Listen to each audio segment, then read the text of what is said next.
Mills looked to me much more comfortable leaving the pocket in the first half than we've seen from him all this year, both in passing and he took off running. And I was like, where was this guy the last 7 games? Maybe it's Pep Hamilton and Mills together breaking the chains a little bit.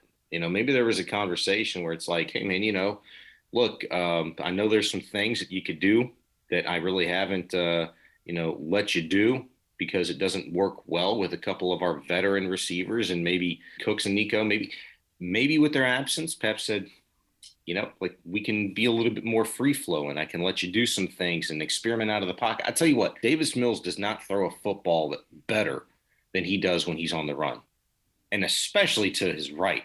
There was that touchdown pass, I think it was, to Chris Moore where he was throwing on the run to his right. He made a few throws. Yeah. And I was just like, oh my gosh, like it looks like an NFL arm. It looks like NFL accuracy. It looks like an NFL quarterback with Davis Mills a few times last night. And I'm like, man. Well, you said it already.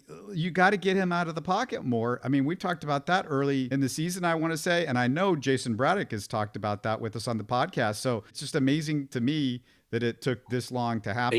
They need to let him play football, Robert. They need to let him play football. And look, it might amount to nothing. We could end up seeing a Rosencopter situation. I don't know. But he ran a ball last night, probably the longest run he's had in his career. He rolled out to his left, looked, and then finally said, screw it, I'm tucking it, I'm going. He gained like 8 yards on the left sideline. I can't remember when it was. I just remember thinking, like, holy smokes, like, one, he doesn't run as bad as I thought he did or that people make it out to be. Obviously, we don't get to see him besides. No, he was doing this last year. No, he can run. He was doing this last year. Then run. And if you don't do it, then it's your own fault.